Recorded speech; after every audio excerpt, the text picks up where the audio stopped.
अवनीश श्रीवास्तव मेरा और शुरुआत बड़ी खबर से करने जा रहे हैं। गायत्री और शिखा भी इस बुलेटिन में आपको अहम जानकारियां देंगी, लेकिन खबर आ रही है बुद्धदेव भट्टाचार्य का निधन हो गया है। 80 साल की उम्र में उन्होंने अंतिम सांसें ली है। बताया जा रहा है कि लंबे समय से बीमार चल रहे थे, सांस लेने में उन्हें दिक्कत आ रही थी, जिसके बाद उन्हें अस्पताल में भर्ती कराया गया। ब्रीदिंग इश्यूज फेस कर रहे थे। सीएम रह चुके हैं 2000 से 2011 तक बंगाल की कमान उन्होंने संभाली। 80 साल की उम्र में उन्होंने अंतिम सांसें ली हैं। ये बड़ी जानकारी मिल रही है। पूर्व सीएम बुद्धदेव भट्टाचार्य का निधन हो गया है। तो आपको बता दें, बंगाल के पूर्व सीएम बुद्धदेव भट्टाचार्य जिनका निधन हो गया है। 1 मार्च 1944 को उत्तरी कोलकाता में उनका जन्म हुआ था। लंबे समय से बीमार चल रहे थे। उनके बेटे ने इस बात की जानकारी दी। उनके आवास पर ही उनका इलाज भी चल रहा था। प्रेसिडेंसी कॉलेज से बंगाली साहित्य की पढ़ाई भी उन्होंने की थी। डेमोक्रेटिक यूथ फेडरेशन के राज्य सचिव भी वो बने। 1977 में कोसीपोर से पहला विधानसभा चुनाव भी उन्होंने जीता था। एक लंबा राजनीतिक करियर उनका रहा है। 2000 से लेकर 2011 तक मुख्यमंत्री भी रहे हैं। उनका आज निधन हो गया। तो बुद्धदेव भट्टाचार्य, सांस की तकलीफ उन्हें, और पिछले साल की भी अगर हम बात करें तो उन्हें अस्पताल में रहना पड़ा था सांस की तकलीफ के चलते। और एक बार फिर वही दिक्कत जिसकी वजह से उन्हें तकलीफ इतनी ज़्यादा बढ़ गई कि उनकी तबीयत ख़राब हो गई। और आज सुबह 8:20 पर उन्होंने अंतिम सांस ली। 24 साल तक वो जादवपुर सीट का प्रतिनिधित्व करते रहे हैं और 2000 से 2011 तक पश्चिम बंगाल के मुख्यमंत्री भी रहे। यानी तकरीबन 11 साल उन्होंने मुख्यमंत्री पद संभाला पश्चिम बंगाल का। 1 मार्च 1944 को उत्तरी कोलकाता में उनका जन्म हुआ था। प्रेसिडेंसी कॉलेज से बंगाली साहित्य की उन्होंने पढ़ाई की। डेमोक्रेटिक यूथ फेडरेशन के राज्य सचिव भी वो बने, लेकिन अब वो नहीं रहे। और हमारे साथ हमारी सहयोगी सुजाता सीधे जुड़ रही है, उनका रुख कर लेते हैं। सुजाता, 2000 से 2011 तक उन्होंने बंगाल की कमान संभाली थी और कई बेहतरी के लिए बंगाल के लिए फैसले भी लिए थे। लंबे समय से बीमार चल रहे थे, बीच बीच में सांस की दिक्कत आती थी और आज 8:20 में बताया जा रहा है निधन हो गया है।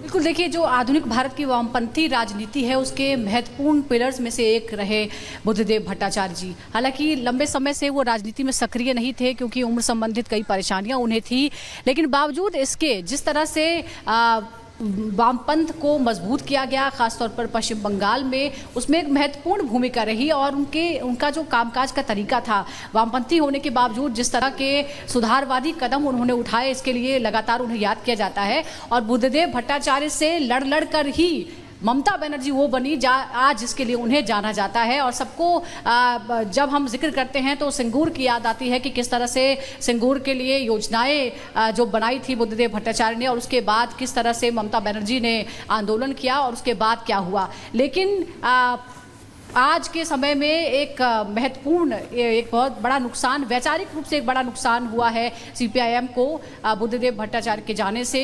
उससे पहले ज्योति बसु, और जिस तरह से 34 साल तक पश्चिम बंगाल में वामपंथ का राज रहा, उसमें एक महत्वपूर्ण भूमिका बुद्धदेव भट्टाचार्य की भी रही है।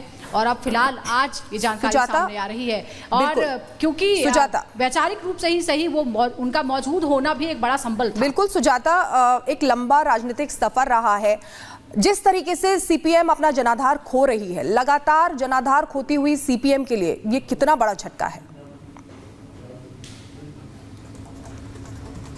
बिल्कुल, मैं यही कह रही थी कि राजनीतिक रूप से भले ही वो सक्रिय नहीं थे, लेकिन किसी वरिष्ठ नेता का ऐसा होना जिसकी महत्वपूर्ण भूमिका रही हो, जो एक तरह से धुरी रहा हो, पिलर रहा हो, उनका जाना जाहिर तौर पर एक बड़ा झटका है। और अब पहले से ही काफ़ी एक तरह से कहीं तो कॉर्नर हो चुकी है वामपंथ की राजनीति। कुछ राज्यों तक सिमट कर रह गई है। एक राज्य इनफैक्ट ये कहें कि कुछ जगह पर सिमट कर रह गई है, तो इसमें भी कुछ गलती नहीं होगी। और ऐसे में जाहिर तौर पर, और दूसरा ये भी है कि जो नई पीढ़ी के जो नेता हैं उनमें भी ऐसा कोई नेता नहीं देखा जा रहा है जो इस एक तरह से वो मशाल जो है वो आगे बढ़ा पाए। बहुत से बिखराव जो हैं वामपंथ की राजनीति में देखने को मिले हैं। और सुजाता, हम आपके पास लौट रहे हैं और इस बीच आपको बता दें, बुद्धदेव के निधन पर शुभेंदु अधिकारी की तरफ से भी दुख जाहिर किया गया है और उन्होंने कहा कि भगवान की आत्मा को शांति दे। अधिकारी जो कि बीजेपी के नेता हैं और उनकी तरफ से बुद्धदेव के निधन पर ये बयान दिया गया है, जिसमें उन्होंने बुद्धदेव के निधन को एक बड़ा दुख बताया और साथ ये भी कहा कि भगवान उनकी आत्मा को शांति दे। तो बंगाल के पूर्व सीएम बुद्धदेव भट्टाचार्य अब नहीं रहे। सुबह 8:20 पर उन्होंने अंतिम सांस ली। लंबे समय से बीमार चल रहे थे और काफ़ी सालों से वो राजनीति से भी दूरी बनाई हुई थी अपने सेहत को लेकर, अपने स्वास्थ्य की वजह से, और बीमार चल रहे थे। इस बीच सुबह 8:20 पर उन्होंने अंतिम सांस ली, यानी वो दुनिया को अलविदा कह गए। इस बीच आपको बता दें, बुद्धदेव के निधन पर शुभेंदु अधिकारी, जो कि बीजेपी के नेता हैं, बंगाल के बड़े नेता, उनकी तरफ से दुख जाहिर किया गया। भगवान उनकी आत्मा को शांति दे, ये कहा शुभेंदु अधिकारी ने। सुजाता लगातार हमारे साथ बनी हुई है। जैसे कि जिक्र आप कर रही हैं बुद्धदेव के राजनीतिक करियर का, उनका व्यक्तित्व ऐसा रहा सुजाता कि आज जो विरोधी दल हैं वो भी एक बड़ा नुकसान बता रहे हैं राजनीति के लिए। शुभेंदु अधिकारी कह रहे हैं कि उन्हें भी काफी दुख है। मतलब जो उनका व्यक्तित्व रहा है, आज ना सिर्फ उनकी पार्टी के लोग, उनके परिवार के लोग, बल्कि कहें तो ये पश्चिम बंगाल की राजनीति के लिए भी एक बड़े नुकसान के तौर पर विपक्षी दल, विरोधी दल भी देख रहे हैं। बिल्कुल, देखिए, व्यक्तिगत कुछ नहीं होता है राजनीति में। जब तक जो व्यक्ति मौजूद होता है, वैचारिक लड़ाई होती है, अपनी अपनी पार्टियों के जो तर्क होते हैं, जो भी मुद्दे होते हैं, विचारधारा होती है, उसको लेकर लड़ाई होती है। लेकिन व्यक्तिगत कोई रंजिश नहीं होती है। और वही आज जो हम रिएक्शंस देख रहे हैं, चाहे बीजेपी की तरफ से हो या दूसरी पॉलिटिकल पार्टीज की तरफ से हो, वो वही है। कोई ये राजनीतिक मामला है, कोई व्यक्तिगत दुश्मनी नहीं है। एक व्यक्ति के तौर पर सभी पार्टियां बुद्धदेव भट्टाचार्य जी का सम्मान करते थे और आज वही देखने को मिल रहा है। और ये भारतीय राजनीति की खूबसूरती भी है कि व्यक्तिगत स्तर पर और ख़ास तौर पर जो हमारी संस्कृति है, उसमें कोई भी बड़े बुजुर्ग हो या उनकी मृत्यु के बाद उनके प्रति कभी भी कोई टीका टिप्पणी नहीं की जाती, ससम्मान, उनको सम्मान दिया जाता है। और उसी तरह का जो हमारा कल्चर है, उसका पालन आज भी करते हैं, तमाम राजनीतिक दल भी करते हैं। जब कोई पॉलिटिकल मामला होता है वो एक अलग बात होती है, तब तमाम तरह की बयानबाजी होती है, लेकिन कोई व्यक्तिगत स्तर पर इस तरह दिखाई दे रही है। आपके पास हम लौटेंगे सुजाता, हमारे साथ अनूप भी जुड़े हुए हैं। अनूप, 8:20 पर निधन हो गया है। जरा ये बताइए कि आगे क्या अंतिम दर्शनों के लिए उनके पार्थिव शरीर को रखा जाना है, क्या उसके लेकर व्यवस्था हो रही? बिल्कुल, देखिए, क्योंकि आज सुबह की ये घटना है 8:20 की, और कहा जाता है कि एक दशक सीपीएम के तरफ से वो मुख्यमंत्री रहे और 34 साल का शासन था सीपीएम का। आपको याद होगा पश्चिम बंगाल में, और 34 साल के शासन में दूसरे और आखिरी मुख्यमंत्री बुद्धदेव भट्टाचार्य थे। मतलब एक दशक उन्होंने पूरी तरह से राज किया, और जिसकी जानकारी आप बता रही हैं, उसके बाद अभी पूरी बात सामने नहीं आ पाई है। लेकिन हाँ, जाहिर तौर पर मुख्यमंत्री थे, पूर्व मुख्यमंत्री, तो उनके पार्थिव शरीर को रखा जाएगा। क्योंकि सीपीएम ने बहुत लंबे वक्त तक पश्चिम बंगाल में शासन किया है, तो कार्यकर्ताओं की जो उम्मीद है कि आखिरी दर्शन उनका करें।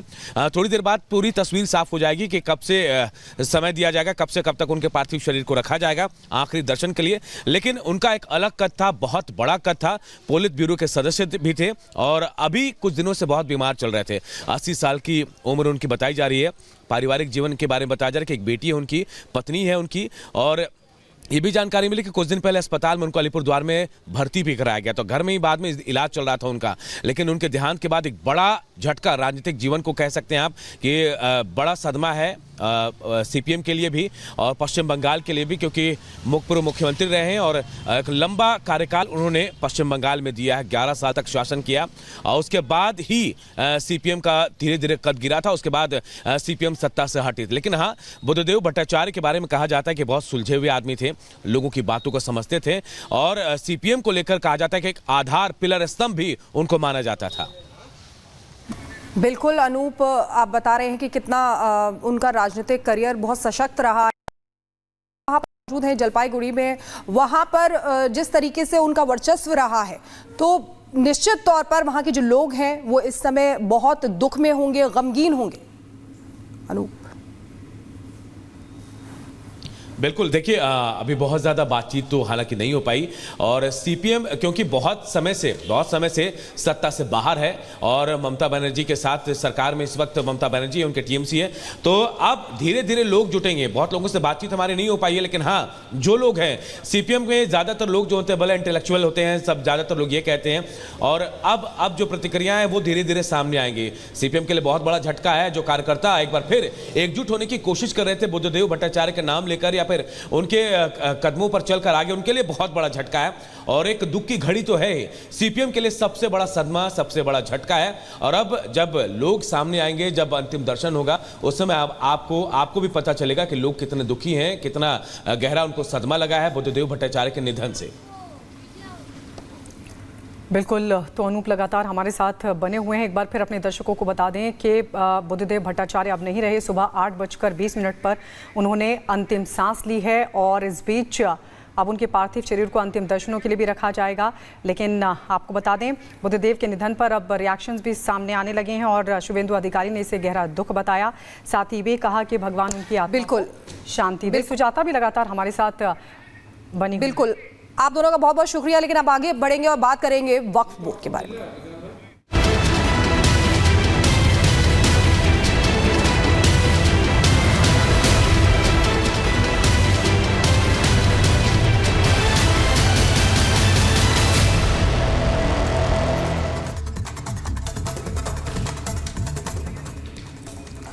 तो आपको बता दें कि आज लोकसभा में वक्फ संशोधन बिल मोदी सरकार पेश करेगी।